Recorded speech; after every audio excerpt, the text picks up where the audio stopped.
오늘 이 아침에는 우리 창세기 1장을 중심으로 해서 우리 좀 함께 말씀을 나눠보도록 하겠습니다. 창세기 1장에서 우리 믿음으로 얻는 의, 창세기 1장이 우리에게 무엇을 말하는가 하면 믿음으로 말미암는 의를 이야기하는 곳이 창세기 1장입니다. 창세기 1장에서 무엇이 믿음으로 말미암는 의를 말하는가? 그것은 저는 이제 두 단어라고 생각합니다. 그게 뭐냐 하면 하나는 뭐예요? 그대로 되니라. 또 하나는 가라사대. 이 두 가지가 믿음으로 말미암는 의가 무엇이냐 하는 것을 우리에게 가르쳐 준다고 저는 생각하고 또 확신합니다. 자, 창세기 1장이 말하는 믿음과 구원. 태초에 하나님께서 세상을 창조하실 때 6일 동안에 이렇게 창조하셨습니다. 창세기 1장은 무엇에 대한 표상인가 하면 우리가 어떻게 하나님 은혜 안에서 우리의 마음과 우리의 삶이 재창조되는가 하는 것을 우리에게 나타내 보여주는 재창조의 표상입니다. 그리고 재창조라는 것은 잃어버린 우리 하나님의 형상을 다시 회복하는 것이 재창조이고, 말씀드렸듯이 창세기 1장이 무엇을 말하는가 하면 믿음으로 말미암는 의를 말하는 것인데, 그 두 가지 단어 가라사대와 그대로 되니라 하는 이 두 가지가 그것을 우리에게 가르쳐주고 있습니다. 자, 창세기 1장에 보면 이제 그대로 되니라 하는 말씀이 이렇게 6개가 있는데요. 궁창 아래의 물과 궁창 위의 물로 나뉘게 하라 하시는 말씀은 없는데 이게 말씀하신 것이죠. 그 다음에 천하의 물이 한 곳으로 모이고 묻이 드러나라 하심에 그대로 되니라. 과목을 내라 하심에 그대로 되어. 궁창에 있어 땅에 빛이라 하시니까 그대로 되고, 또 짐승을 종류대로 내라 하시고 그대로 되고, 또 식물을 푸른 풀을 식물로 주노라 하시니 그대로 되었다고 창세기 1장이 말하고 있습니다. 자, 여러분, 구원이라는 것이 무엇이냐 하면 문자로 기록된 하나님의 말씀이 내 삶과 내 마음에서 그대로 뭐 해지는 거예요? 이루어지는 게 그게 구원입니다. 그래서 우리가 성경에 기록된 이렇게 말씀을 볼 때 이 말씀이 내 삶에서 그대로 이루어졌다는 것을 우리가 볼 때 그게 구원입니다. 저는 그 갈릴리 호수에서 일어나는 그 풍랑이 있었잖아요. 그 풍랑 가운데서 예수님께서 잠잠하라 고요하라 하신 그 말씀이 그래서 제자들이 구원받은 그 이야기가 내 삶에서 그대로 이루어질 때 그게 뭐예요? 그게 구원이에요. 그래서 저는 이제 그 갈릴리 호수의 풍랑 가운데서 제자들이 구원받은 그 이야기를 읽으면 이게 제 삶에서 어떻게 이루어졌는지를 저는 알아요. 그게 지속되어 나가는 게 그게 구원입니다. 자, 그러면 하나님께서 말씀하신, 우리 어제 누가 말씀하셨죠? 예수님, 이 세상을 누가 만드셨죠? 예수님이 만드셨죠. 그럼 예수님이 말씀하시니까 그대로 다 되죠. 그죠? 그러니까 예수님이 이제 제자들과 함께 갈릴리를 지나가는데, 바다를 지나가는데 풍랑이 일어났죠. 우리가 죽겠습니다. 그랬더니 예수님께서 뭐라고 말씀하셨어요? 잠잠하라 고요하라 그러셨죠. 그럼 그 말씀이 그대로 되어야 되잖아요. 그죠? 그대로 됐죠. 그러면 그게 내 마음에서도 그렇게 되는 게 그게 구원이라고요. 그죠? 그러면 창세기 1장이 우리에게 뭘 말해주는가 하면 믿음으로 얻는 의. 그러니까 잔잔해지는 그게 안식과 평화거든요. 그죠? 그러면 내 마음 가운데 풍랑이 일어나다가 우리 예수님께서 내 안에 오셔서 말씀하시면 내 마음이 잔잔해지고 또 안식과 평화를 누리면 그게 뭐예요? 그게 구원이고, 그렇습니다. 자, 그대로 이루어지는 것. 자, 우리 사도행전 27장 25절에 보면 사도행전 27장은 이제 사도 바울이 3차 선교 여행을 마치고 예루살렘에 돌아왔더니 성전을 더럽게 한다 하는 그런 오해를 받고 가이사랴에 구금되죠. 2년 동안. 그래서 이제 내가 가이사에게 호소하노라. 그래서 이제 배를 타고 로마로 갈 때 유라굴로라고 하는 뭐가 불어요? 태풍이 붑니다. 이때 주의 천사가 바울에게 와서 하신 말씀이 뭐냐면 네가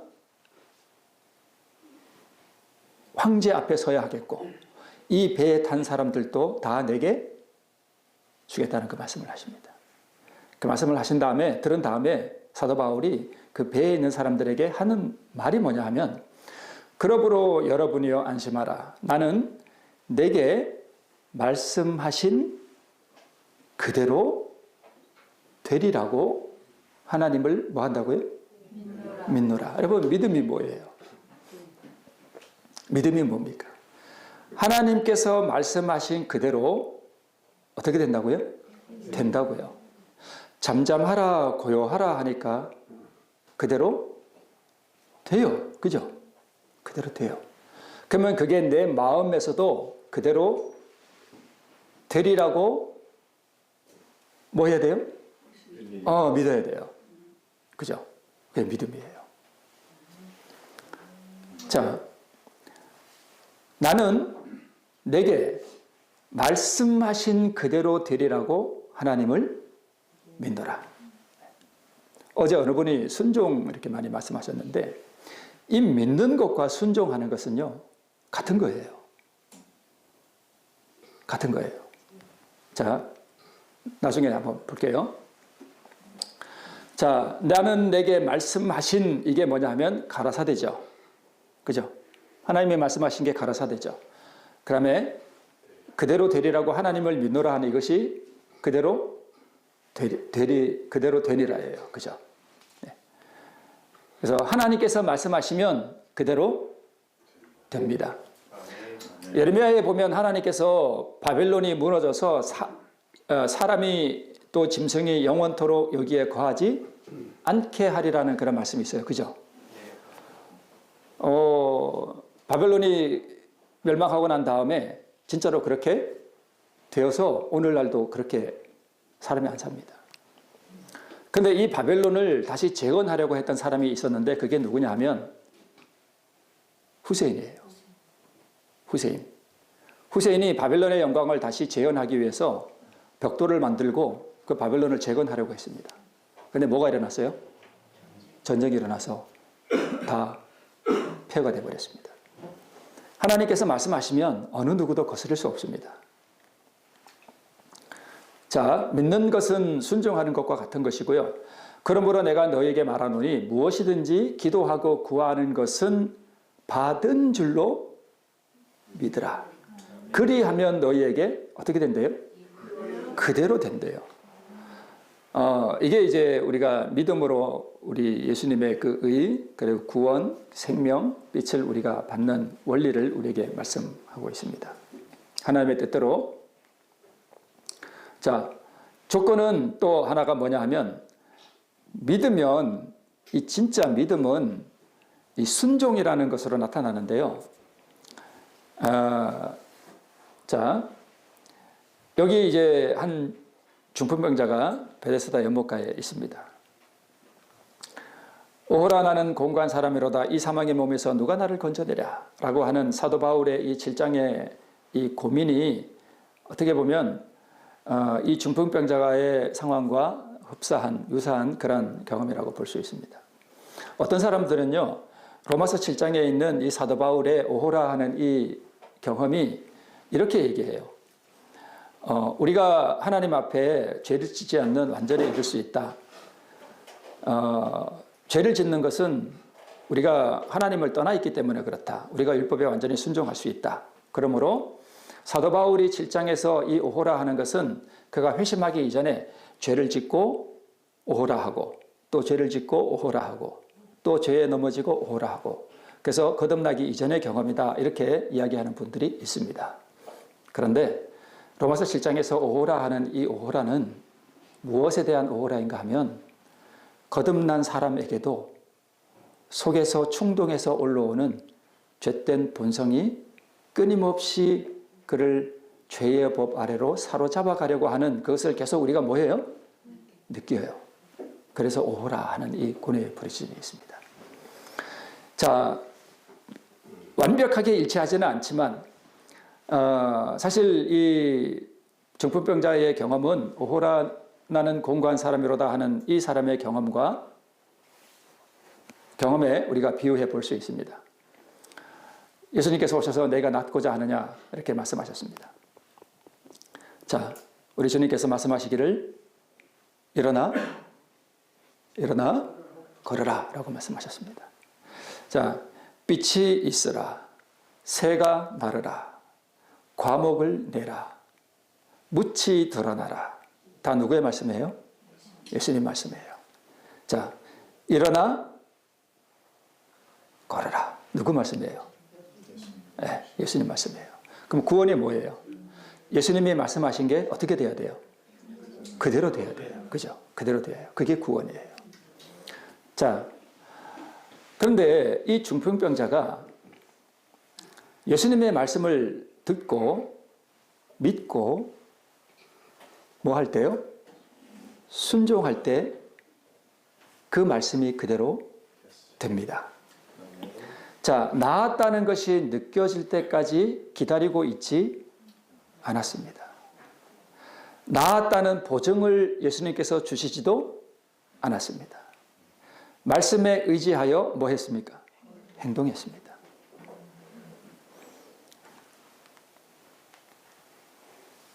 그러므로 내가 너희에게 말하노니 무엇이든지 기도하고 구한 것은 받은 줄로 믿으라. 그리하면 너희에게 그대로 되리라. 그러므로 여러분이 안심하라. 나는 내게 말씀하신 그대로 되리라고 하나님을 믿노라.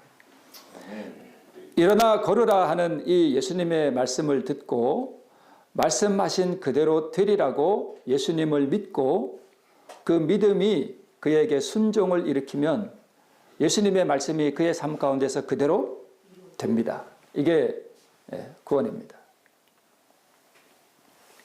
자, 나는 내게 말씀하신 그대로 되리라고 예수님을 믿노라. 예수님을 믿노라. 일단 믿어야 되잖아요. 그죠? 말씀하신 그대로 됩니다. 자, 그러므로 나는 그 말씀 그대로 내게 이루어질 것을 믿고 그 말씀대로 일어나기로 뭐 한다고요? 선택한다고요. 어느 날 쫄개마귀가 대장마귀한테 가서 펑펑 울었답니다. 왜 울었냐? 너 왜 우냐? 그러니까 억울해서 운대요. 뭐 그래 억울하냐? 그랬더니 이 쫄개마귀가 그러더래요. 내가 땡땡 교회에 가서 땡땡 집사한테 가서 유혹을 했답니다.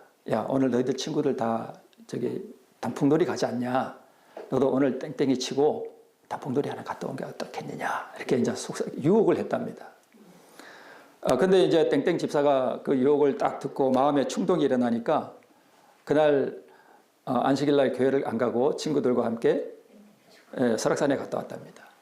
근데 이 땡땡 집사가 갔다 와서 안식일 저녁에 가만 보니까 자기가 많이 이게 잘못한 것 같아요. 그래서 회개를 했답니다. 하나님, 오늘 제가 마귀의 유혹을 받아가지고 제가 갔다 왔는데 제 마음 가운데서 이 마귀를 멸해 주시고 하면서 막 마귀 탓을 하더래요.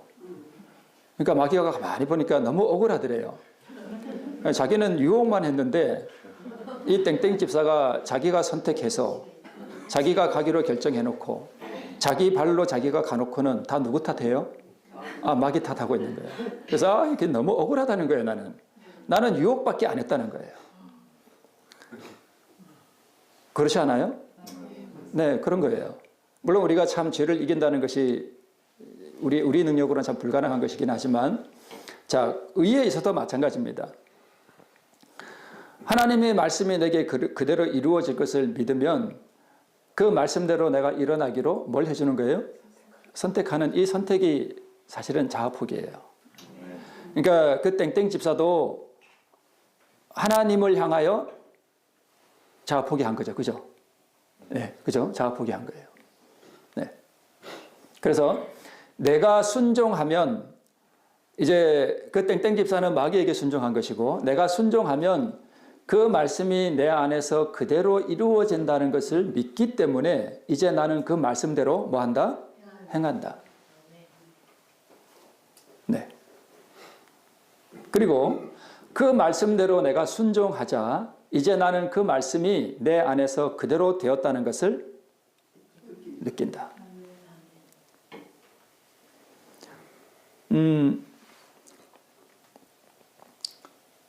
여러분, 이 순종이 예수님의 순종을 우리가 할 수 있을까요? 예수님의 순종을 우리가 할 수가 없어요. 예수님의 순종이라고 하는 것은 그 율법의 그 본질, 우리가 깨닫지도 못하고 알지도 못하는 그 율법의 최고의 그 의미, 그대로의 순종이에요. 그죠? 어제 누가 말씀하신 것 같은데. 근데 우리는 그러한 예수님의 순종을 우리가 그 율법에 대한 완전한 그 지킴, 그것을 우리가 할 수가 없습니다. 사실 우리의 순종이라고 하는 것은 불완전해요. 우리의 순종은 불완전해요. 제가 이제 옛날에 저희 어머니가 이제 생선 장사를 하셨는데, 이제 저희 어머니가 항상 하신 말씀이 뭐냐면, 남편 복이 있어야 자식 복도 있다는 얘기를 많이 하셨습니다. 이제 남편에게 사랑을 못 받고, 그러니까 또 지지리도 복도 없다 그러면서 이게 첫째, 둘째, 제가 셋째인데 셋째, 넷째, 다섯째가 다 모스마였습니다. 그 중에 딸이라도 하나 있으면 엄마가 좀 장사 갔다 오면은 뭐도 좀 해놓을 텐데, 밥이라도 좀 해놓고 하는데 다 모스마들이에요 이게. 그러니까 근데 이제 제가 이제 어떨 때는 이제 뭘 하냐 하면 설거지를 해요. 설거지를 해놓고 이제 말은 안 하지만 엄마가 와가지고 야야 네가 설거지를 다 해놨나? 그리고 저를 칭찬하기를 기대하고 그걸 다 해놔요. 그래서 제가 이렇게 물끄러미 칭찬할 때를 기다리고 있습니다. 근데 어머니가 칭찬을 안 하셔요. 칭찬을 안 하시고 또 뭘 막 이렇게 해요. 설거지를 더 하고 이래요. 그러면 제가 뭘 그때 느끼냐 하면 내가 하는 것이 불완전하구나. 나는 내 나름대로 최선을 했지만 어머니가 하는 것만큼 내가 따라갈 수 없어서 이게 뭔가 부족하다 하는 것을 그때 어렴풋이 느꼈습니다. 우리의 순종이 그와 같아요. 우리는 완전한 예수님의 그 순종, 그 율법에 대한 완전한 그 순종을 할 수 없지만 우리는 예수님께서 하라고 하신 것을 우리는 할 수가 있어요. 자, 만약에 그렇게 하지는 않았습니다만 어머니가 저에게 오늘 내가 올 때까지 여기 설거지를 해놔라 그러면 어머니께서 나에게 모스마인 나에게 설거지를 부탁할 때에 어머니처럼 깨끗하게 그렇게 해놓기를 기대하실까요? 그렇지 않습니다. 제가 할 수 있는 최선의 것을 순종하는 것을 바라셔요. 그죠? 우리의 순종은 그와 같습니다. 자, 이 중풍병자가 말씀대로 순종하자 이제 나는 그 말씀이 내 안에서 그대로 되었다는 것을 느낍니다. 자, 무엇을 입을까 무엇을 마실까 염려하지 말라. 내일을 위하여 염려하지 말라. 너희는 무엇을 먹을까 무엇을 마실까 하여 구하지 말며 근심하지도 말라. 너희는 먼저 그의 나라와 그의 의를 구하라. 그리하면 이 모든 것을 너에게 더하시리라.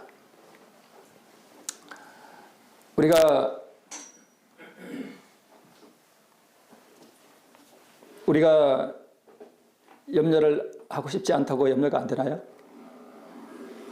염려가 되죠. 우리가 마태복음 6장 33절에 말씀하신 이 예수님의 말씀을 우리가 믿는다면 무엇을 입을까 무엇을 마실까 하는 염려를 우리가 주님께 내어맡게 드릴 수가 있고, 그렇게 할 때 우리는 예수님의 말씀으로 인해서 그 말씀을 믿기 때문에 우리는 그분 안에서 쉼과 평화를 누릴 수가 있습니다. 네. 사람이 사람의 일을 하면 하나님께서는 하나님의 일을 하십니다. 제가 설거지가 부족하지만 저의 순종에 저의 순종이라고 하는 그 설거지에 저희 어머니께서 그때 칭찬을 좀 해주셨다면 얼마나 좋았을까 싶지만 어머니께서 저의 불완전한 순종을 그분이 오셔서 완전하게 만들어 주셔요. 그게 우리의 부족을 예수님께서 우리의 부족을 채워주신다 하는 의미가 바로 그런 의미가 있습니다.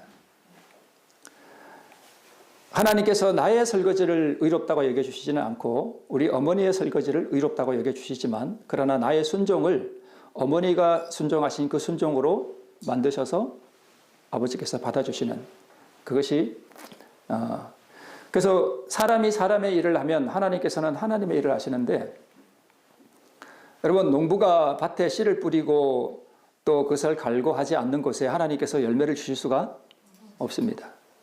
인간이 인간의 일을 할 때 하나님께서는 그분의 일을 하시고 사람이 먼저 그의 나라와 의를 구하는 이 순종을 할 때에 하나님께서는 사람의 육체의 필요를 책임져 주시는 그분의 일을 하십니다. 그래서 하나님의 나라는 내 마음의 보좌에 있는 우리 죗된 본성, 의지 이것들을 바치면 그분이 이 자아를 멸하시고 내 마음의 보좌의 주인으로 오십니다. 사실 내 의지를 바치면 하나님께서는 내 자유, 내 의지를, 내 뜻을 완전히 없애버리시는 게 아니라 내 의지를 그분이 받으셔서 그분의 뜻과 내 의지가 하나 되게 하셔서 다시 그 의지를 나에게 주셔요. 네. 그래서 내가 그분의 뜻을 행할 수가 있는 것입니다. 네. 사실 여기에 멸한다는 것은 그런 의미가 있습니다. 그래서 그분이 내 마음의 보좌의 주인으로 오시고 그분이 내 의지를 그분의 뜻과 하나 되게 하시고 나의 삶을 통치해 주시고 인도해 주시고 이것이 그분의 나라가 이루어지는 것입니다. 네. 자, 아말렉을 진멸하라 하는 이 명령을 하나님께서 사울 왕에게 주셨는데 이스라엘 백성들의 가나안 입성을 가로막는 세력, 내 마음 안에 있는 죄된 본성, 대대로 싸우시겠다는 의미는 이 죄된 본성과의 싸움이에요. 그래서 내 안의 자아를 진멸하라는 명령을 하나님께서 나에게 주셨습니다.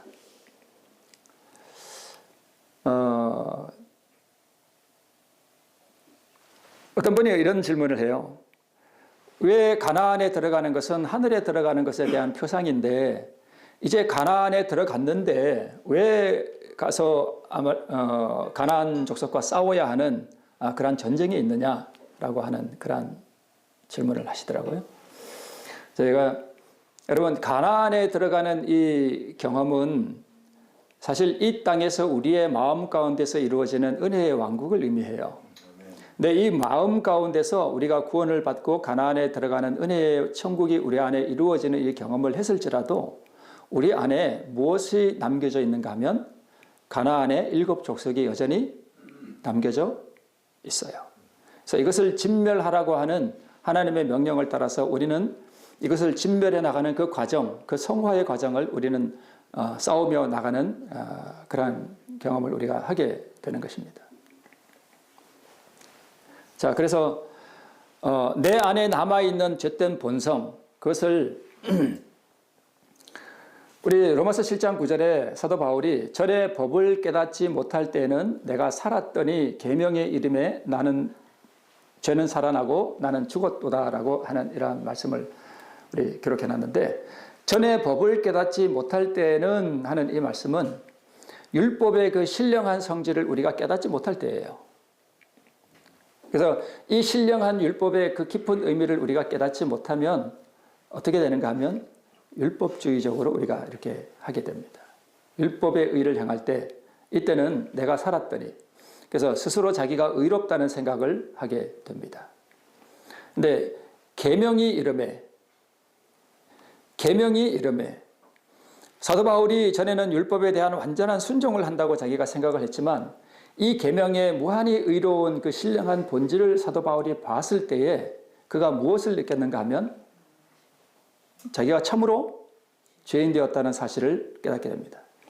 율법에 대한 온전한 순종을 할 수 없는 자신을 발견하게 되고 자신 안에 선한 것이 하나도 없다는 것을 깨닫고 절규합니다. 여러분, 우리가 구원을 받기 위한 가장 기본적인 그 단계, 그게 뭐냐 하면 내 안에 선한 것이 하나도 없다는 것을 깨닫는 거예요. 아멘. 내 안에, 제가 목회를 했잖아요. 교회도, 번듯한 교회도 하나 지어봤어요. 근데 제가 목회를 해오고 교회를 건축도 하고 하는 그 모든 과정을 다 이렇게 어느 날 돌아보니까 그 모든 게 다 죄였습니다. 그게 다 죄였어요.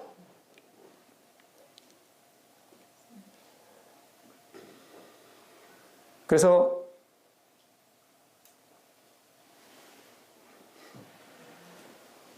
어느 날 설교하는데 이런 고백이 나오더라고요. 아, 내 안에 선한 것이 하나도 없구나. 내 안에 선한 것이 하나도 없구나.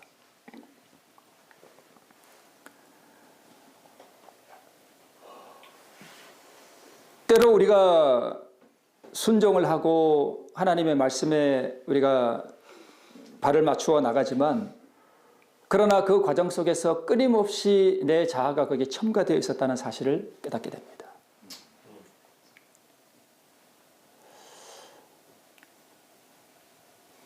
제가 교회 건축을 하면서 어떤 장면을 제가 되게 미워했습니다.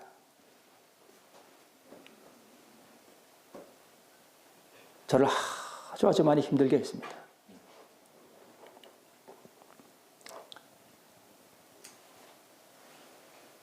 저 앞에 와서 무릎을 꿇고 자기가 잘못했다고 펑펑 울어놓고 그 다음 날에는 말이 바뀌어요.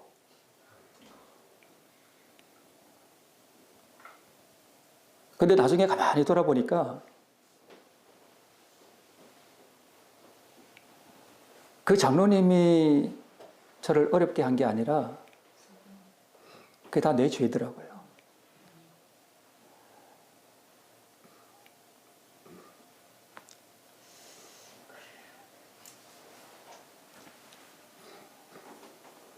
설교를 하고 나서 이제 뒤에 서서 인사를 하잖아요. 그러면 전에 옛날에 어떤 교회에서는요, 어떤 집사님은요, 이렇게 쳐다보고는 쌩 하고는 그냥 가요. 그러면 내 마음속에 뭐가 올라올까요? 미움이 올라와요. 그리고 설교를 할 때 하고 나서 저 뒤에 서 있을 때 은근히 뭘 기대하고 있느냐 하면, 아, 오늘 말씀에 은혜 받았습니다 하는 그 말을 은근히 기대하고 있는 내 자신을 보게 됩니다.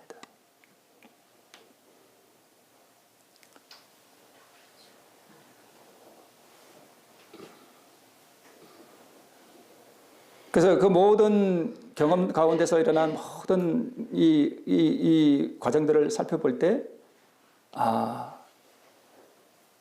모든 것에 이렇게 자아가 섞여 들어 있었던 내 자신을 발견하게 돼요.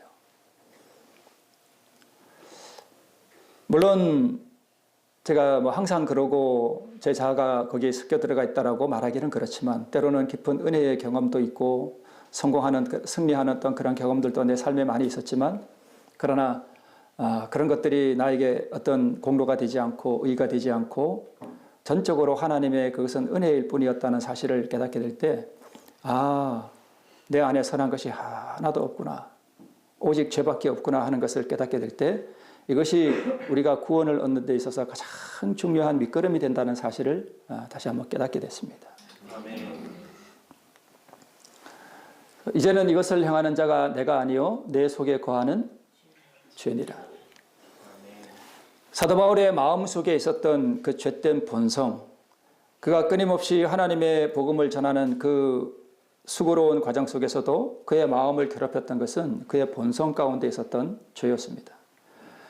바울의 로마서 7장의 경험은 회심 이후의 경험이라고 볼 수 있고, 행위로서의 죄를 말하는 것이 아니라 바울의 본성 안에 거하는 그 죄된 본성, 이것을 말하고 있습니다. 그래서 그러므로 내가 한 법을 깨달았노니 곧 선을 행하기 원하는 나에게 악이 함께 있는 것이라. 어떤 사람은 이걸 이해를 못해요. 아니, 거듭난 사람이 왜 그런 악한 충동을 느끼느냐, 이렇게 말하는 분이 있습니다. 어떤 다른 분이 또 이런 부분에 대해서 많이 또 오늘 이번 기회에 말씀을 하실 것으로 제가 생각하는데요. 거듭난 사람에게 사도 바울이 그 뜨거운 다메섹에서의 회심을 경험하고 난 이후에도 그의 마음속에 무엇이 함께 있는가 하면 악이 함께 있다는 것을 그가 고백하는 것입니다. 거듭난 사람에게도 의와 죄된 본성이 뭐 하는 거예요? 공존합니다. 하나님께서 죄와 함께 거하실 수 없는데 참 아이러니하고 이상한 것은 이 거듭난 사람 속에 의의 본성이 자리 잡고 의의 본성에 의해 지배를 받는 동시에 그의 마음에 무엇이 공존하는가 하면 죄된 본성이 공존합니다. 공존해요.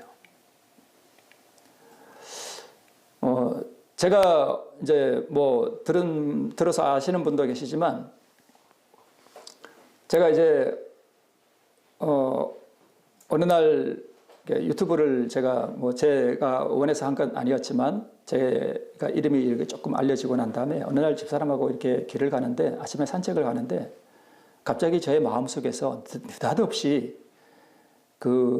이렇게 사람들을 이렇게 싹 사로잡아 가지고 내 뜻대로 움직이고 이렇게 하는 거 있잖아요. 왜? 교주. 예. 그게 확 올라오는 거예요. 마치 뜨거운 바람이 올라오듯이 확 올라와요. 근데 저는요, 제 자신을 알아요. 저는 이 본성이요, 사람을 이렇게 휘어잡고 다니고 그럴 만한 사람이 저는 아니에요. 저는 소심하고요. 또, 남이 저한테 뭔 나쁜 소리 하면 저는 막 이렇게 괴로워하는 사람이에요.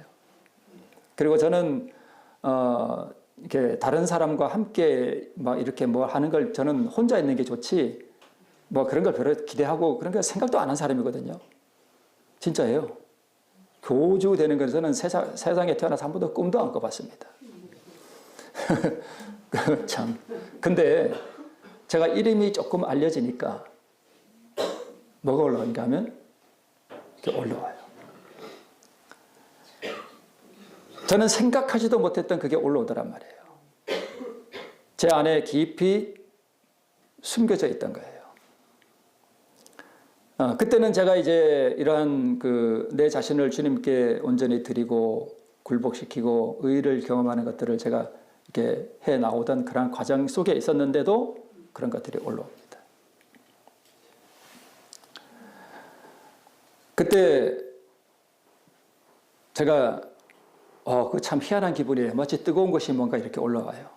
제가 그 즉시 그것을 주님 앞에 포기하고 드렸습니다. 2번 있었던 것 같아요. 꼭 같은 장소에서 2번 있었던 것 같아요. 희한하게. 그 이후부터는 그것이 제게 올라오지는 않습니다. 자, 거듭난 사람에게도 무엇이 공존하는가 하면 죄된 본성이 공존하고 나는 전혀 생각하지도 못했던 어떤 것이 나를 사로잡아 오려고 역사하는 것을 우리가 느끼게 됩니다. 자, 히스기야는 유다의 제13대 왕이었는데 성전을 정결케 하고 유월절을 회복하고 우상과 산당을 다 제거하고 자기 재산을 다 헌납하고 번제를 회복하고 아수르와 전쟁 가운데서 승리하고 그리고 질병에서 회복되고 또 해가 10도를 물러가는 놀라운 이적을 보았던 사람이었습니다.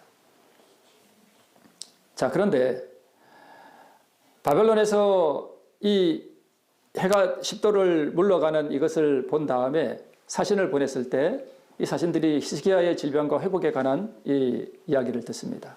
하나님을 배워오도록 사자를 유다에 보냈을 때 교만과 허영심으로 가득 찬 히스기야가 성경에 등장합니다. 자, 희한한 것은 사단이 히스기야의 선행과 성공을 뭐 했다는 거예요? 이용했다는 것입니다.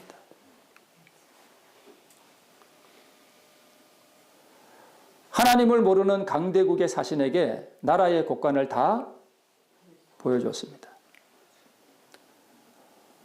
어떤 분들은요, 이렇게 놀라운 어떤 하나님의 이적을 경험하고 또 선행을 많이 하고 복음의 기별을 전하고 나름대로 이름이 많이 알려질 수 있어요. 그죠? 그런데 역설적으로요, 그것이 그 사람을 파멸시킬 수 있다는 사실을 우리가 알아야 됩니다. 아멘. 그게 그 사람을 파멸시켜요.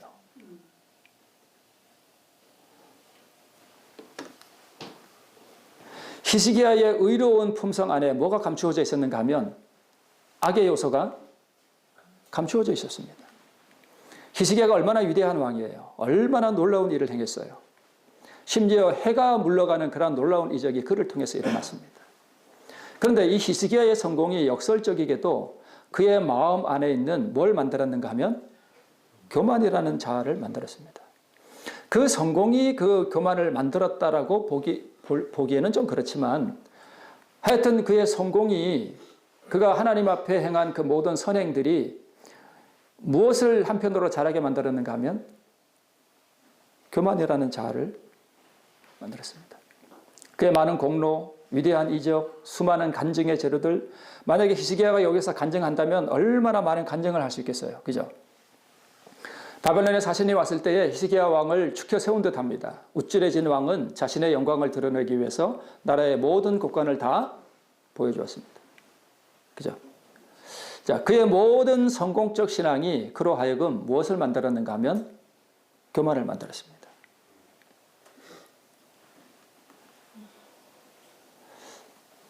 참 어떤 역설이 하나 있는데요. 이게 뭐냐 하면 나를 붙들어주는 것은 대단한 성공의 경험이 아니라 참담하고 부끄러운 실패의 경험과 그럼에도 불구하고 내게 은혜를 베풀어 주시는 우리 주님, 뒤돌아보면 여전히 계신 그 주님이 나를 붙들어준다는 거예요. 참 희한해요. 우리 찬미가에도 이 노래 있죠. 내가 넘어질 때면 다가와 손 내미시네 하는 거 있죠. 때때로 뒤돌아보면 여전히 계신 주. 내가 실패하고 넘어졌을 때, 그리고 내가 하나님 앞에 참 참담하고 부끄러움을 느낄 때에, 그때 문득 여전히 내 뒤에 계신 우리 주님, 여전히 다가와서 손을 내밀어 주시는 그 주님을 우리가 볼 때에, 그것을 경험할 때에 그것이 오히려 나를 붙들어 준다는 느낌을 우리가 경험적으로 압니다. 그죠? 우리 경험해 보신 분들은, 저도 이제 이런 경험 가운데서 많이 넘어졌거든요. 근데 참 희한한 것은 이렇게 넘어진 경험을 하고 난 다음에 참 참담하고 부끄러운 그런 생각이 우리를 사로잡을 때가 있습니다. 그런데 이 믿음으로 얻는 이 의는 하나님께서 내게 베푸시는 그 은혜와 구원이 나의 행위로 말미암아 되는 것이 아니라고 하는 이 사실을 깊이 이해하기 때문에 내가 넘어진 것 때문에 그렇게 좌절하고 그렇게 하지가 않습니다. 그죠? 그런 거 다 경험하시죠. 그런데 이렇게 넘어지고 난 다음에 또 다시 일어나서 이렇게 내 넘어진 경험을 이렇게 뒤돌아보면, 아, 여전히 나에게 손을 내밀고 여전히 내 등 뒤에 계셔서 나를 돌보시고 도우시는 그 주님이 여전히 내 뒤에 계시다는 사실을 깨닫고 은혜가 더 깊어지는 것을 느껴요. 그죠? 우리 경험해 보신 분들은 그런 것을 느낍니다. 그래서 참 역설일이지만 때때로 잠깐씩 넘어지는 경험이 어떻게 보면 필연적으로 따라요. 필연적으로.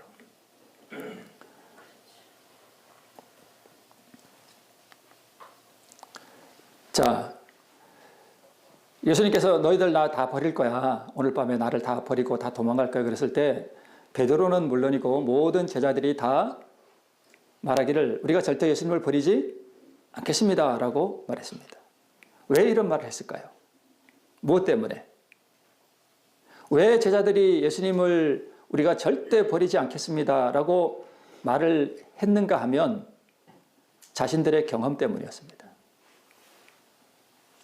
그게 언제였는가 하면 요한복음에 보면 오병이어의 이적 이후에 가버나움 회당에서 생명의 떡에 관한 말씀을 하시고 육신의 떡을 구하는 이들에게 우리 주님께서 생명의 떡에 관한 말씀을 하셨을 때 많은 사람들이 다 예수님을 버렸습니다. 그리고 다시 그와 함께 다니지 않았습니다. 예수님께서 이때 제자들에게 이렇게 말씀하시죠. 너희도 가려느냐? 너희도 나를 버리고 가겠느냐라고 물었습니다. 주여 영생의 말씀이 계시오며 우리가 네게로 가오리까? 그러니까 전에 한번 뭐 해본 거예요? 성공해 본 거예요. 뭘 의지한 거예요? 자기의 성공을 의지했습니다.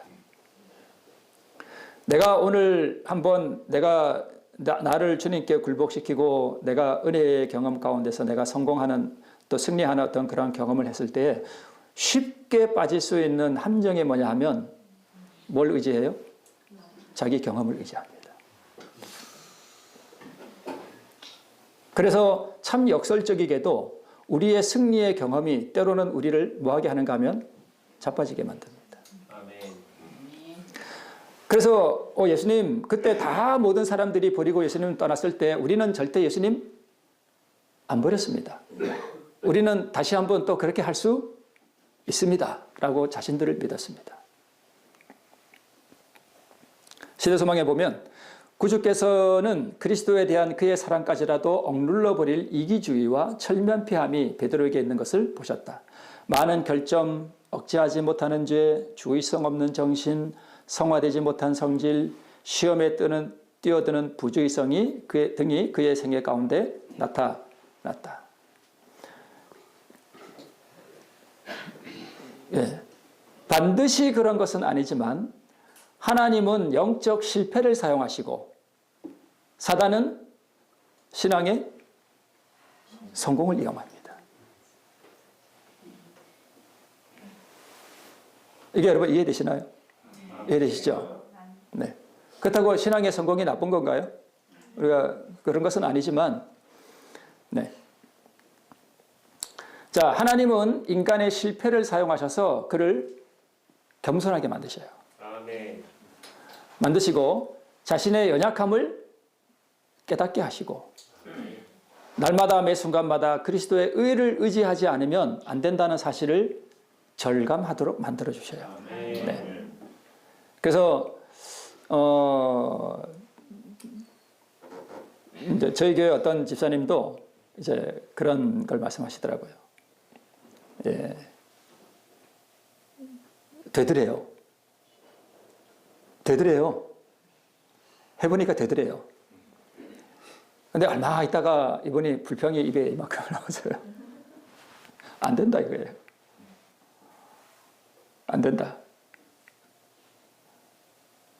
그래서 제가 이런 것들을 쭉 한번 말씀을 드린 적이 있는데 여러분 우리가 아예 자빠져 있으면 안 되지만 때때로 우리가 그 안 되는 경험, 실패하는 경험 이런 것들을 통해서 무엇을 깨닫는가 하면 내가 참으로 하나님 앞에 연약한 인생이구나.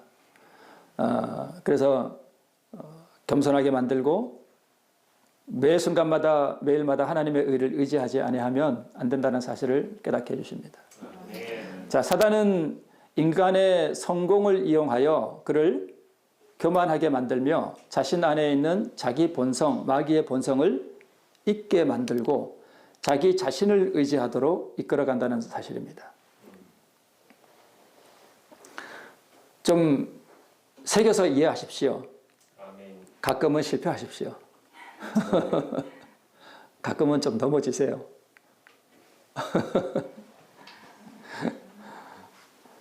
역설입니다. 역설적으로. 네. 그래야 내가 연약하구나 이런 것을 깨닫게 되고 하나님을 의지하는 것을 배우게 됩니다. 사단은 히스기야의 성공을 이용하여 넘어뜨리고 하나님께서는 베드로의 실패를 이용하여 참된 회개로 이끄셨습니다. 베드로가 예수님의 성품을 정말 깊이 깨달은 것은 그가 대단한 성공을 해서 주는 그리스도시요 살아계신 하나님의 아들이니다라고 말했을 때가 아니었습니다. 가장 참담 우리 이충구 집사님도 말씀하셨지만 이 베드로가 그렇게 참담한 실패, 예수님의 이제 돌아가시는 장례식 앞에서 그를 저주하고 욕하는 그 참담한 실패 가운데서 하나님께서는 예수님께서는 베드로에게 예수님의 성품을 가장 잘 드러내 보이실 수가 있었습니다. 예.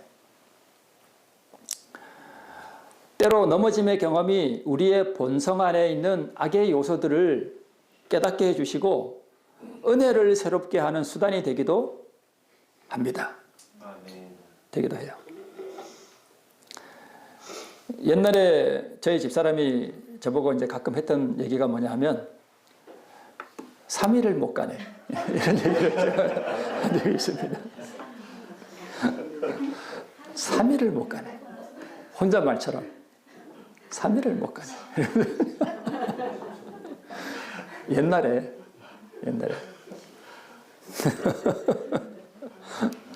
여러분 그런 분 계세요? 3일을 못 가는 경험. 네. 근데 그런 경험 가운데서 살아가는 건 아니에요. 그죠? 거듭나지 못한 사람이 율법주의적으로 살아보려고 할 때 그런 경험을 많이 해요. 그러나 거듭난 사람도 때로는 3일 못 갈 수도 있어요. 어느 때. 그죠? 그러나 오늘 나의 나 된 것이 다 하나님의 은혜로 된 것임을 깨달을 때 내가 아니요. 오직 내게 주시는 하나님의 은혜일 뿐임을 우리가 다시 한번 기억할 필요가 있습니다. 그래서 그런 즉 선줄로 생각하는 자는 넘어질까 조심하라. 네. 때로 깊은 은혜의 경험 가운데서 느끼는 게 뭐냐 하면 이제 가끔 저도 이제 그런 걸 생각해요. 제가 이제 깊은 은혜의 경험 가운데 들어가잖아요. 그러면 그 마치 뭘 느끼는가 하면 참 그 장엄한 골짜기 가운데서 이제 제가 골짜기 가운데 언덕 위에 서서 주님께 내 자신을 이렇게 드리는 참 그 묵상을 할 때에 주님께서 그 골짜기 가운데 바람같이 이렇게 지나가시면서 나를 이렇게 초청하시고 팔을 들어주시는 그 은혜를 우리가 느낄 때가 있어요. 근데 그 깊은 은혜를 이렇게 느끼고 그 은혜가 내게 다가오는 것을, 밀려오는 것을 느낄 때에 무엇을 느끼는가 하면 전에도 이런 은혜를 경험했지만 그 이후에 내가 넘어졌었다. 그러므로 내가 어떤 영적인 어떤 은혜를 깊이 경험하고 어떤 구원을 경험하고 내가 무언가 이룬 것 같은 느낌이 들 때에 무엇이 스쳐가는가 하면 내가 이 경험을 하고도 전에 뭐 했지? 넘어졌었지. 그래서 나의 어떤 경험을 대단한 것처럼 여기지 않고 그것이 마치 구원의 전부인 양 여기지 않고 내 자신을 의지하면 안 된다는 것을 내가 느끼고 그렇습니다. 네. 만약 이러한 실패의 경험이 없이 뭔가 마치 자기가 되는 것인 양 오해하면 어떻게 되는가 하면 교만해져요. 진짜요. 교만해져요. 그래서 이 은혜의 경험 가운데서 내가 안식을 누리지만 내가 또 넘어질 수도 있다는 사실로 인해서 마치 내가 무엇을 이룬 것이냐 내가 지금 온전히 이루었다 함도 아니요 하는 그 말씀처럼 계속 그 은혜 안에 머물러야 하는 것을 느끼게 됩니다. 처음 죄를 굴복시키고 승리의 경험을 한 번 하고 몇 번 한 그것으로 마치 자기가 무엇을 이룬 것이냐 오해하는 분들이 간혹 있을 수 있습니다. 나도 할 수 있다 하는 자신감 같은 것, 자기 경험을 의지하도록 할 위험이 바로 이런 가운데 있습니다. 그래서 구원을 얻었다는 안도감이 나태함으로 이끌 수 있고요. 끊임없이 그리스도를 의지하지 않으면 안 된다는 것을 잊어버리고 자기의 연약함을 잊어버립니다. 그리고 안 되는 다른 사람과 비교하고 비평하고 자만에 빠진 바로 이러한 베드로의 경험을 우리 이순근 집사님 말씀같이 그렇게 하게 되죠. 자, 오라 나는 공고한 사람이로다 이 사망의 몸에서 누가 나를 건져내랴. 그런데 이어서 사도 바울은 감사를 표하고 있습니다. 자, 그 회개가 뭔가? 자, 회개하라 천국이 가까웠느니라 하는 그것이 그대로 되는 그 경험 가운데 우리가 들어가기 위해서 회개가 무엇인가? 자, 여리고성에 물이 좋지 않아서 이 토산이 떨어질 때에 그래서 사람들이 와서 엘리사에게 여리고에 물이 좋지 못하므로 토산이 떨어집니다. 열매가 자꾸 떨어집니다. 그러니까 의의 열매를 맺지 못합니다. 이런 뜻이죠. 그때 엘리사가 한 처방이 뭐냐 하면 새 그릇에 소금을 담아오라 이렇게 말합니다. 그리고 그 소금을 어디에 던지는가 하면 엘리사가 물 근원으로 나가서 소금을 그 가운데 던지며 이르되 여호와의 말씀이 내가 이 물을 고쳤으니 이로부터 다시는 죽음이나 열매 맺지 못함이 없을지니라 하셨느니라 하니, 그래서 진정한 회개가 무엇인지를 보여주는, 그리고 진짜 구원이 무엇인지를 보여주는 것이 바로 이 이야기입니다. 자, 상식적으로 생각해도 샘의 근원이 고쳐지지 않으면 흘러내리는 물은 아무리 퍼내도 소용이 없죠. 엘리사가 물 근원으로 나가서 소금을 그 가운데 던지며 엘리사의 말과 같이 고쳐져서 오늘날에 이르렀더라. 이로조차 다시는 죽음이나 토산이 익지 못하고 떨어짐이 없을지니라 하는 것은 엘리사가 한 말이지만 엘리사는 예수님에 대한 표상이죠. 예수님이 하신 말씀이죠. 그러면 그 물이 가라사대한 것처럼 오늘날까지 그 엘리사의 말과 같이 고쳐졌다는 것은 그대로 되었다는 뜻입니다. 그대로 되니라. 그러면 이 소금이 뭐예요? 소금이 뭐냐 하면 시대소망 439쪽에 보면 구원하는 소금인 우리 구주의 의를 받아야 한다. 그러니까 이 구원이 어디에 영향을 미쳐야 되는가 하면 바로 그 물 근원에 미쳐야 되는데, 이게 무슨 뜻인가 하면 여러분, 이 물 근원이 뭐냐 하면 우리의 마음속에 있는 죄된 본성, 이 자아, 그게 근원이에요. 그러니까 우리 마음에서 이제 그 땡땡 집사가 안식일에 땡땡이를 치고 설악산에 놀러 간 그 행위, 그거를 만약에 이 김 집사가 땡땡 집사가 만약에 회개했다면 그는 다음에 또 갑니다. 그죠? 그래서 우리가 이 죄된 열매로 나타나는 이 죄된 행위를 회개하는 것은 진짜 회개가 아니에요. 진짜 회개가 아니에요. 그런 회개는 피상적인 회개일 뿐입니다. 그러니까 진짜 회개라고 하는 것은 뭐냐 하면 물 근원에다가 무엇을 뿌려야 되는 것인가 하면 소금을 뿌리는 것인데, 그게 우리 구주의 의를 거기다가 뿌리는 것입니다. 자, 그럼 물 근원이라고 하는 것은 바로 이 죄된 본성. 자, 회개를 해야 되는데, 자, 10년 전 오늘 2014년 12월 오늘이 며칠이죠? 14일인가요? 13일인가요? 2014년 12월 14일에 여러분 무슨 죄를 지었는지 여러분 기억나시나요? 회개하지 못하고 남겨둔 죄가 있으면 하늘에 가요, 못 가요? 못 가죠. 그럼 10년 전 오늘 여러분 무슨 죄를 지었죠? 틀림없이 뭔 죄를 하나 지었을 텐데, 그죠? 기억이 안 나죠? 그거 어떻게 회개할 거예요, 그거 어떻게 회개해요? 분명히 남김없이 우리의 죄가 다 회개해야 되잖아요, 그죠? 다 회개해야 되는데 그 회개 못 합니다. 그 회개라고 하는 게 뭐냐 하면, 자, 10년 전에 내가 지은 죄를 회개한다. 그거는 행위를 회개하는 거예요? 그 본성을 회개하는 거예요? 행위를 회개하려고 하는 거예요. 그게 소용이 없어요. 무엇을 회개하는 게, 회개라고 하는 게 뭐냐 하면 어떤 죄된 행위도 물론 우리가 회개를 하지만 근본적인 이 물 근원에다가 소금을 뿌리지 않으면 그게 진짜 회개가 아니에요. 자, 여러분, 어떤 분은 회개라 그러면 어떤 감정의 극치를 느끼고 울고불고 막 이런 거 생각하시잖아요. 물론 회개가 그렇게 올 수 있는 면도 없잖아 있지만, 진짜 회개라고 하는 것은 물을 퍼내는 것이 아니라 뭘 잠그는 거예요? 수도꼭지를 잠그는 거예요. 그게 회개예요. 자,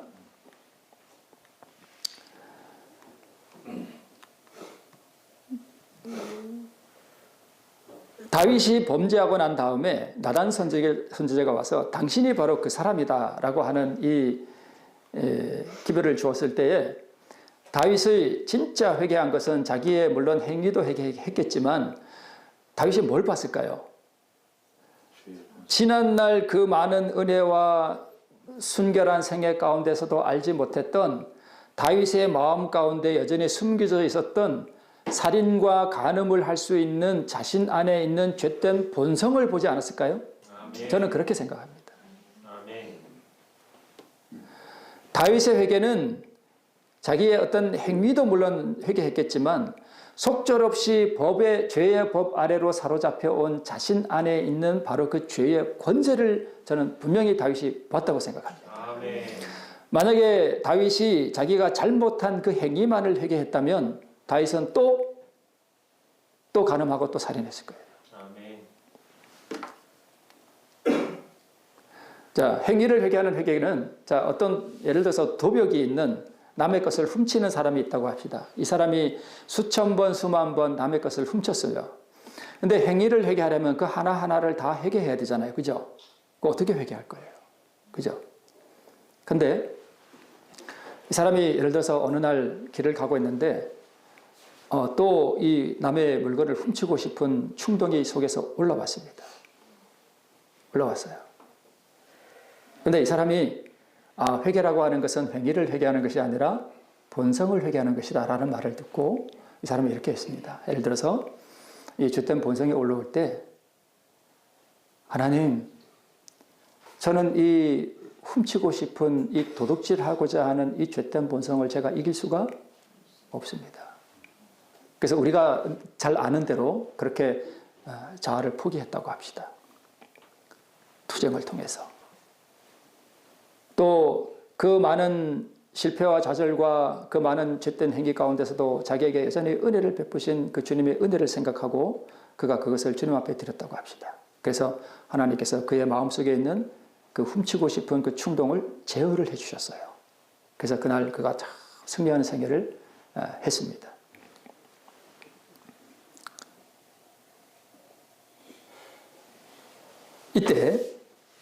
이때 하늘에서 무슨 일이 벌어지는가 하면 이 사람의 모든 그 죄의 목록 가운데 뭘 기록할까요? 용서라고 기록해 주십니다. 아멘. 그게 회개예요.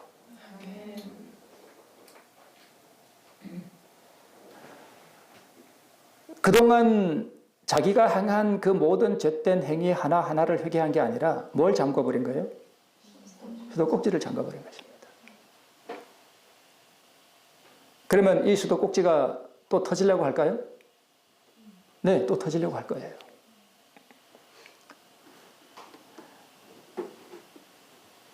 그런데 그 다음에 또 훔치고 싶은 충동이 올라오지만 이것을 주님 앞에 드리고 또 드림으로 그가 승리하는 생애를 살면 이 훔치고 싶은 충동이 점점 해집니다.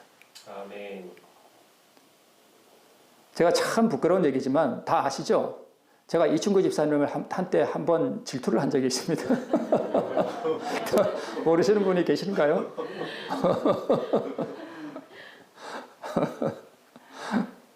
다 아시죠? 모르시나요? 어느 날 어떤 분이 이충구 집사님이 설교한 걸 저한테 카톡을 보내줬어요. 그래서 제가 이제 바빠가지고 그걸 못 읽었어요. 못 들었어요. 근데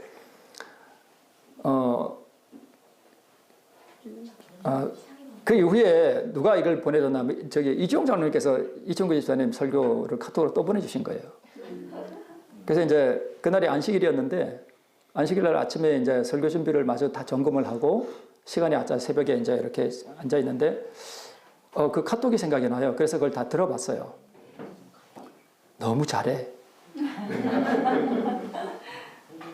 그리고 조회수도 저는 기껏 해봐야 뭐 1000 몇백 회 이런데 6000 몇백 회가 나왔던 거야. 제 기억으로 아마 그래. 그걸 딱 보는 순간 갑자기 뜨거움이 올라오는 거예요. 그 은혜의 뜨거움이 아니라 질투의 뜨거움이 확 올라오는데 손이 막 이렇게 떨려요. 그리고 얼굴이 붉게지면서 자 여기 우리 집사님께서 옆에 있는 집사님에게 너무 아름다우셔요. 뭐 막 그러면 제가 질투를 느낄까요? 저 질투 안 느껴요. 저분은 여자고 나는 남자이기 때문에 그런 거에 절대 질투 안 느낍니다. 그죠? 근데 저는 뭘 전하는 사람이에요? 설교를 전하는, 말씀을 전하는 사람이기 때문에 누가 나보다 설교를 잘한다 그러면 거기에 약해요. 어쩔 수 없어요, 그거는. 그게 올라오는 거예요. 제가 그때는 이 친구 집사님이라고 말을 안 했었는데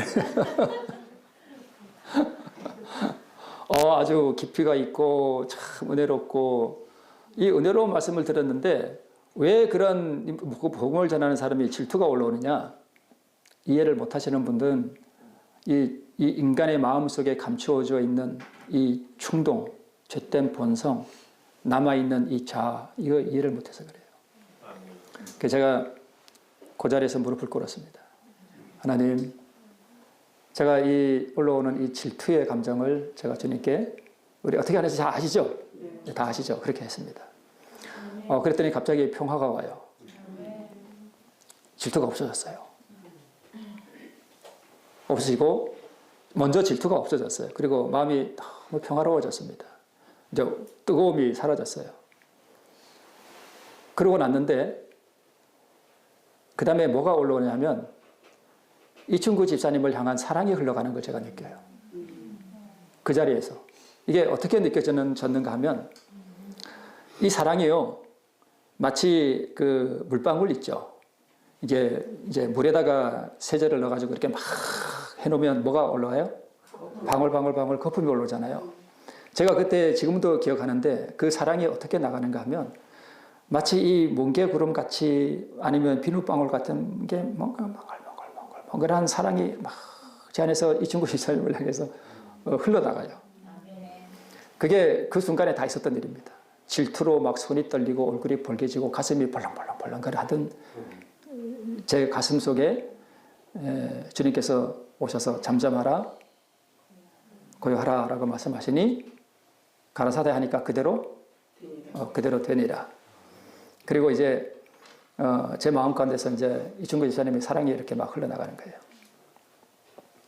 그 사랑이 제가 만들어낸 거예요? 선물로 받은 거예요? 선물로 받은 거예요. 그 몽글몽글한 사랑은 예수님이 이 친구 집사님을 사랑하는 그 사랑이에요. 근데 그 사랑에 진짜 털끝만큼 제가 조금 받은 거예요. 그죠? 제가 자랑할 게 하나도 없어요. 그 이후에 여기서 한번 집회를 가진 적이 있습니다. 집회가 아니고 그냥 어떤 모임이었는데 저는 뭐 이렇게 설교하고 이런 걸 막 좋아하고 그러지 않아요. 가급적이면 잘 안 하려고 그럽니다. 저는 빼고 우리 이충구 집사님이 그때 아마 처음 설교를 했는가 그래요. 그때 저는 설교를 안 했었습니다. 근데 제가 이충구 집사님을 이렇게 앉아서 보면서 참 잘한다. 제가 이렇게 생각하고 있었습니다. 이충구 집사님이 또 교만해지는 거 아닌가 모르겠네요. 근데 제가 그러고 나서 이제 그 모임이 끝나고 나중에 제가 뭘 느꼈는가 하면 그 모임은 이제 제가 질투를 느꼈던 그 이후에요. 근데 나중에 제가 문득 뭔 생각이 스쳐 지나갔는가 하면 이충구 집사님이 그때 여기서 설교할 때 제가 이충구 집사님을 향해서 질투를 느꼈다는 그 사실조차도 기억을 못했습니다. 그리고 이충구 집사님을 향하여 어떠한 질투를 느끼는 감정이 없었다는 사실을 그 이후에 알게 됐습니다.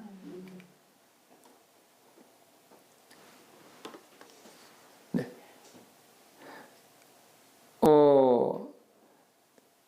하나님께서 또 이런 게 있어요. 참 희한하죠? 제가 이 믿음으로 말미암는 이 의의 기별을 이제 어느 정도 이해를 하고 또 깨닫고 또 경험도 하고 그랬는데 어떤 목사님이 이것을 함께 공유하게 되는 어떤 그런 상황에 처했어요. 참 무서운 게 뭐냐 하면 이거 내 건데 저 혼자 독차지하고 저 혼자 이걸 선포하고 영광을 받으려고 하는 게 올라오는 걸 제가 순간적으로 느꼈습니다. 어떻게 했을까요? 예. 그렇게 했음에도 불구하고 얼마 후에 또 올라와요. 근데 제가 확실히 느낀 게 강도가 떨어졌어요. 또 드렸습니다. 그 이후에는 어떤지 아시죠?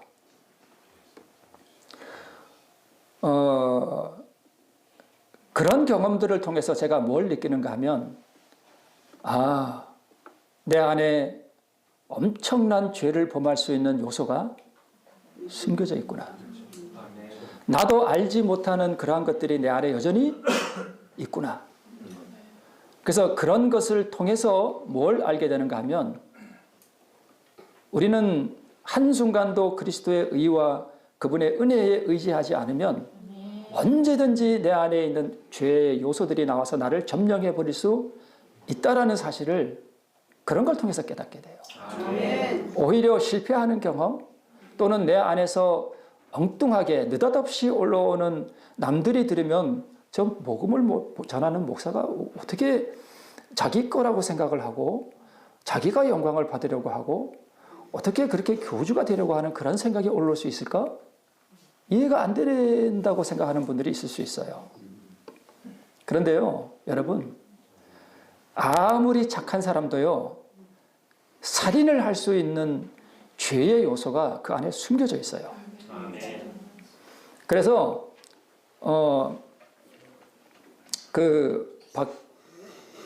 박효진 장로님이라고 뭐 개신교에 뭐 하여튼 그런 아시는 분 아시죠? 이분이 이제 뭐 좀 기독교적이 아는 그런 요소들도 있지만 이분이 한 얘기가 뭐냐 하면 수많은 범죄자들이 교도소에 들어오는데 뭐 그렇지 않은 사람도 있지만 저런 사람이 어떻게 죄를 범할 수 있을까? 저런 선하게 생긴 사람이 어떻게 살인을 할 수 있을까? 이런 사람들이 많이 들어온다는 거예요. 그런 요소가 우리 안에 다 숨겨져 있습니다. 그래서 진짜 회개라고 하는 것은 우리의 마음속에 숨겨져 있는 이 죄된 본성을 우리 주님께서 나도 알지 못했던 그 본성을 하나님께서 드러내 주셔요. 그죠? 드러내 주시고 그것을 해결하도록 하시죠. 얼마 전에 며칠 전에 제가 전화를 한 통 받았습니다. 이분이 가끔 저한테 전화하셔요. 믿음으로 말미암는 의를 이해하고 그걸 경험하기 위해서 이렇게 노력하시는 그런 분인데 이분이 어떤 모임이 있대요. 그 모임이 있었는데 꽤 오랫동안 이걸 했나 봐요. 근데 전에는 그 같이 모임을 하는 사람들에게서 느껴보지 못했는데 이 믿음으로 말미암는 이 의를 이해하고 경험하려고 하는 그 과정에서 새롭게 느낀 게 뭐냐면 자기가 그 사람들에 대하여 아주 불편한 감정을 지금 느끼고 있다는 거예요. 왜 그런지 모르겠다는 거예요. 자기가 이 믿음으로 얻는 의를 이해하고 그러면 그 사람들이 점점 사랑스러워져야 되는데 오히려 그런 게 드러난다는 거예요. 막 밉고 자세하게 말씀을 하지 않으셨는데 아마 그런 감정이겠죠, 그죠? 네, 불편하고 그런 게. 그래서 제가 뭐라고 말씀을 드렸는가 하면 그것이 하나님의 은혜다. 그것이 당신 안에 숨겨져 있는 본성이다. 그것은 마귀가 일으키는 게 아니다. 하나님께서 너의 마음속에 숨겨져 있는 당신의 마음속에 집사님의 마음속에 숨겨져 있는 것을 지금 뭐 해주시는 거다? 보여주시는 것이다. 제 마음속에 일어났던 뭐 교주가 되려고 하는 거, 질투를 느꼈던 거, 제 마음 안에 이미 있던 거예요. 그게 상황이 되니까 그대로 드러났을 뿐이에요. 그것을 하나님께서 보여주셨고 그래서 그것을 느꼈다는 것 자체가 사실은 하나님의 은혜예요. 네. 그래서 진짜 회개는 그러한 충동이 올라올 때에 그것을 끊어버리는 거. 하나님께 드림으로 끊어버릴 때에 제가 뭐 질투를 그때만 느꼈겠습니까? 많이 느꼈겠죠. 근데 그렇게 할 때 하나님께서는 우리의 행위적인 그 죄들도 다 용서라고 기록해 주십니다. 그래서 수도꼭지를 잠그는 게 회개라는 거 우리는 다시 한번 이해해 볼 필요가 있습니다. 새 그릇, 새 마음, 소금은 그리스도의 의죠. 자, 우리 믿음으로 얻는 이 의라고 하는 이 진리는 우리의 죄를 지은 행위를 다루는 것이 기도하지만 근본적으로 믿음으로 얻는 의는 인간의 본성 속에 깊이 숨겨져 있는 이 죄의 본성을 다루는 복음이에요. 이게 믿음으로 말하는 의의 본질입니다. 네. 본성을 다루는 거예요. 어떻게 우리의 본성을 하나님께서 제어하시도록 우리를 내어드리고 하나님께서 그분의 의의 소금을 어떻게 우리의 마음의 물 근원에다가 던짐으로 말미암아 이 수도꼭지를 잠글 수 있느냐 이것을 다루는 게 우리 믿음으로 얻는 의의 본질입니다. 아멘. 네.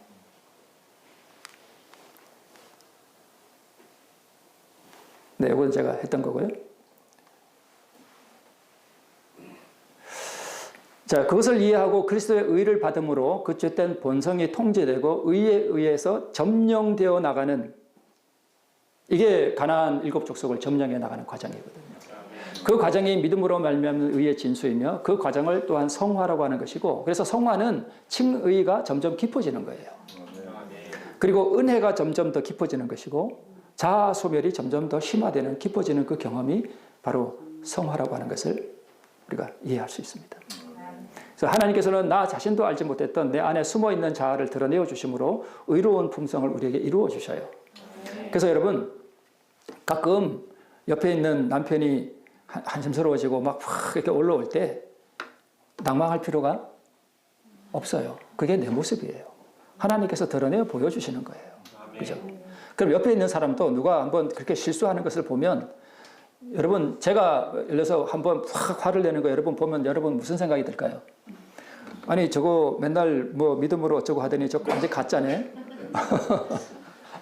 이렇게 이해하시면 여러분 믿음으로 말미암는 의를 모르시는 거예요. 그래서 진짜 믿음으로 얻는 의를 이해하면 제가 한번 확 해도 오늘 좀 뭔가 좀 안 좋아서 좀 저러나 보다. 오늘 밤에 가서 회개하겠지.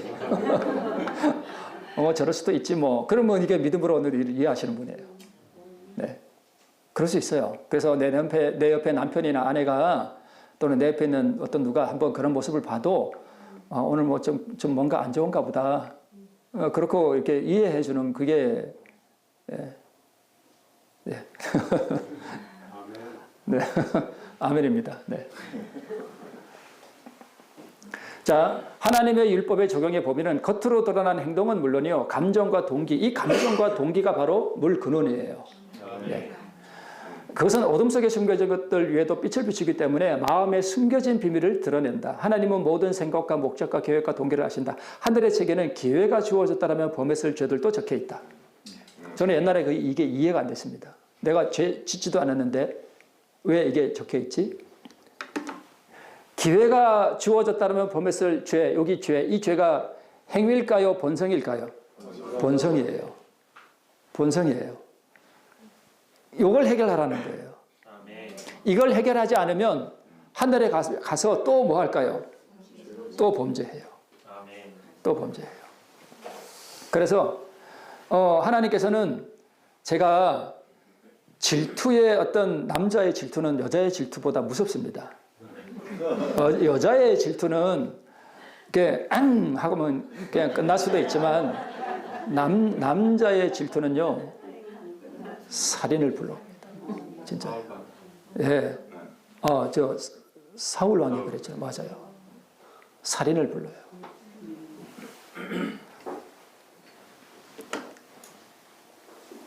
뭐 하려다 그랬지? 기회가 주어졌다. 예. 기회가 주어졌다. 그래서 질투를 내가 기회가 주어졌잖아요. 그때 그 카톡을 딱 보고 그게 기회가 주어진 거예요. 그 기회를 주어지고 하나님께서는 내 마음의 것들을 드러내어 주시고 그걸 해결하도록 하나님께서 은혜를 내게 베풀어 주셨습니다. 그래서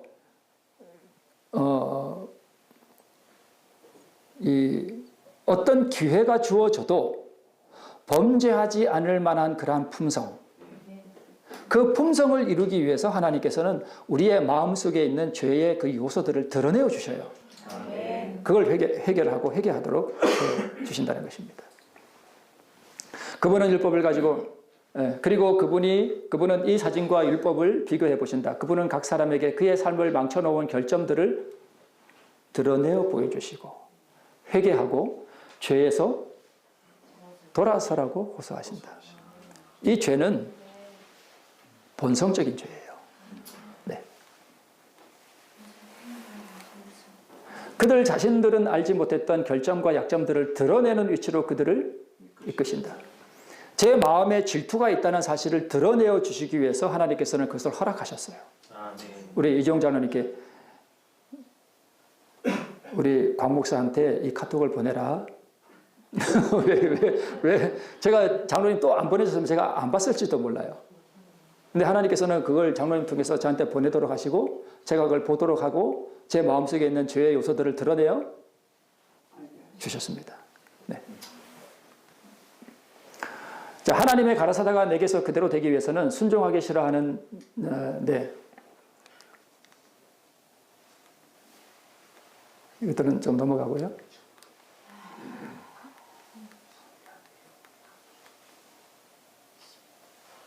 완전한 순종은 완전한 믿음입니다.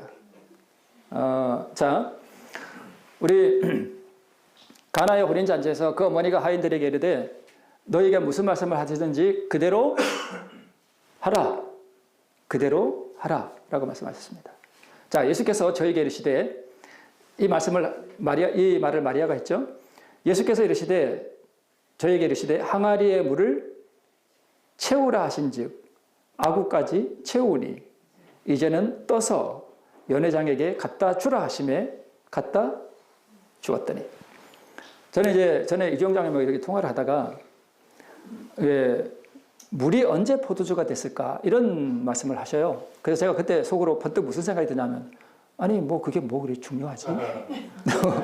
뭐 언제 변화돼도 변화됐겠지 뭐 이런 생각이 딱 스쳐가는데 가만히 생각해 보니까 이게 중요한 문제더라고요.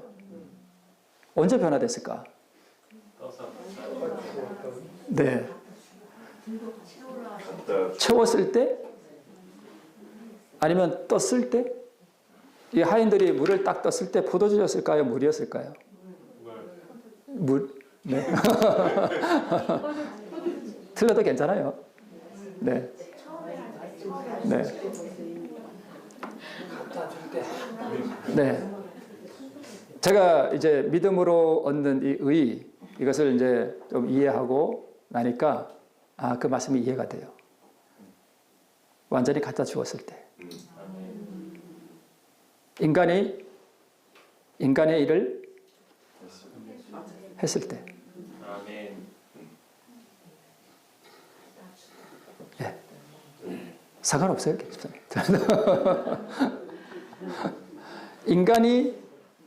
인간의 일을 하면 하나님은 하나님의 일을 하신다.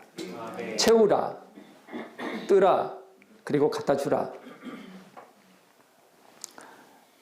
물을 떴는데 물이야. 그럼 갖다 줄까요? 안 갖다 줄까요? 그때 뭐가 필요할까요? 믿음이 필요해요. 주님께서 가라사대 갖다 주라 하셨으니 보니까 물이네. 이거 안 되겠는데 이거 어떻게 갖다 주지? 안 되겠다 하고 그러면 끝나는 거예요. 물이어도 주님께서 말씀하신 것이 그대로 되리라고 나는 하나님의 말씀을 믿노라. 네. 그래서 언제 변화됐는가 그렇게 중요한 거구나 하는 걸 제가 알게 됐습니다.